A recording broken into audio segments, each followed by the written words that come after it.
Asnjëherë nuk e kam menduar jetën pa Ilirin, por tashmë kjo ëndër e keqe është kthyer në realitetin tim. Me dhimbjen që lë pas divorci, Monika Kryemadhi duket se po mësohet çdo ditë, ndërsa tregon se nuk e ka as pak të lehtë të mbajë në dorë një vendim gjyqi, ku thuhet se ajo tashmë është divorcuar me Ilir Metën. Dhe këtu mori fund dashuria 30 vjeçare e çiftit. Megjithatë, Monika është e qartë për atë që ndjen.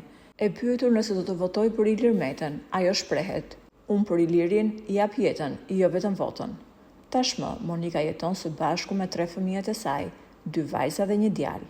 Edhe pse fëmijët e çiftit Meta janë shkolluar në Londër pas studimeve, ato janë kthyer për të punuar dhe jetuar në Shqipëri.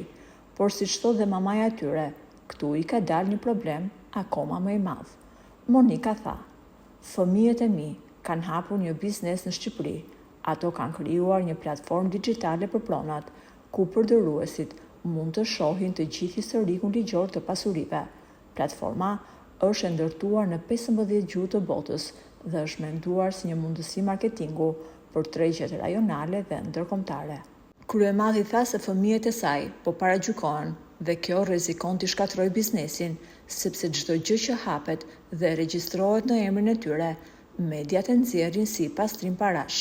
Këto tituj gazetash po shkatërrojnë biznesin e fëmijëve të mi, të cilët së fundmi kanë përjetuar situata as pak të mira. Vetëm mendoni, 2 25 vjeçar me baba në burg, prindër të divorcuar, një shtëpi të sekuestruar, një gjyshe që prap është nën hetim.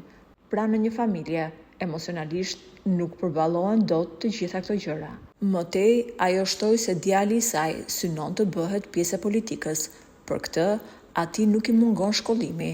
Për më tepër, Besari i bën analizë gjërave në mënyrë shumë të ftohtë dhe të saktë, është shprehur Monika Kryemadhi. Cili mendoni ju se do të jetë hapi tjetër i Monikës dhe i fëmijëve të saj? A është platforma digjitale një mundësi e artë për rikthim? Lini mendimet tuaja në komentet më poshtë dhe mos harroni të abonoheni për më shumë histori interesante në kanalin tonë të YouTube-it.